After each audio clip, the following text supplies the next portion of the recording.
World leaders are urging Russia to pull back troops and halt its military operation against Ukraine. NATO's Secretary General Jens Stoltenberg is denouncing President Putin's actions. On Twitter, he says, quote, NATO allies condemn in the strongest possible terms Russia's horrifying attack on Ukraine, which is entirely unjustified and unprovoked.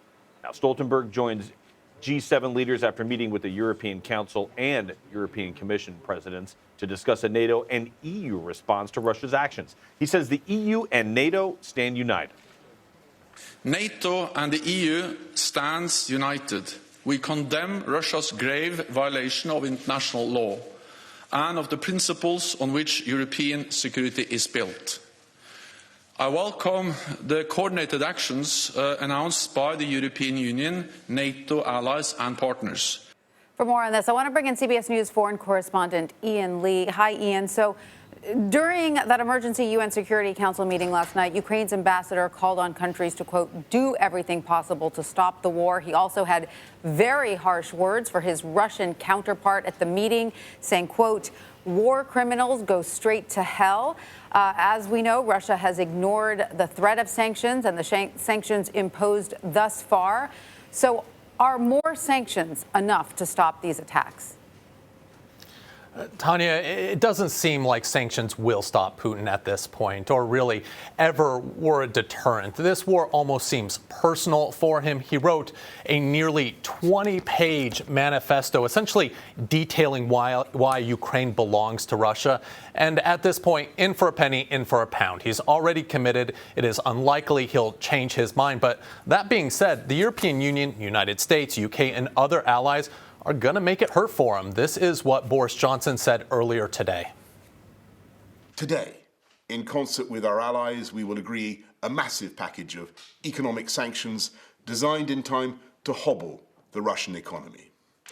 And to that end, we must also collectively cease the dependence on Russian oil and gas that for too long has given Putin his grip on Western politics.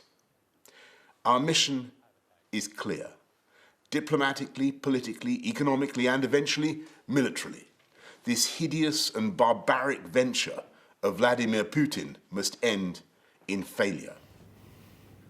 And the Prime Minister has also been speaking just a little while ago, detailing what further sanctions will look like. But I should also point out that Russia has been preparing for this day since its invasion of Crimea in 2014. It's been trying to sanction-proof its economy. The country reportedly has $630 billion in reserves. It's also been pivoting to China to ease any pain of sanctions. But here's the thing. The West has tools that can still greatly impact the Russian economy, and targeted individuals. The country will start burning through that reserve. And by pivoting to China, Moscow is vulnerable to the whims of Beijing. Take, for instance, Iran, who has been financially isolated by the West and has reportedly had to sell oil to China at a steep discounted price. So really what we're seeing is a seismic shift.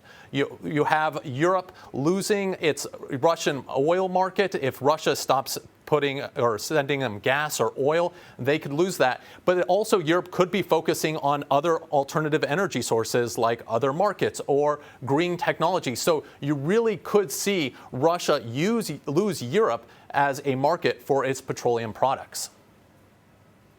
Now, Ian, we know that Vladimir Putin has threatened a potential nuclear response to anyone who interferes with his invasion. What other options besides sanctions are going to be on the table if military action is not really an option at all for the U.S. and its allies? Yeah, Omar, overt military action really doesn't seem possible at this point. But as we just heard from the congressman just a little while ago, the United States and NATO can supply weapons up to the final moment to make Russia pay for every inch of Ukrainian territory with blood. But, options are really limited. Other than that, there is one other one. Many military experts and even Western countries believe it's not if Russia will succeed, but when. And there has been a lot of talk about once that happens, an insurgency taking hold. This is where the U.S. and its NATO allies could operate through asymmetrical warfare by supporting any insurgency in the country. Think of the U.S.'s support for the Afghan fighters against the Soviets. Or you could also think of the blood and treasure that the United States spent trying to combat insurgents in Iraq and Afghanistan. And so it's more than likely that the West will support any insurgency in the country, and that's where it could operate in those gray zones. But, the other thing that we've seen with Putin invading Ukraine is that it's really united the West in a way that we haven't seen before. So there's a lot that could come from that. Ian Lee with a lot of details for us. Thank you very much. Thanks, Ian.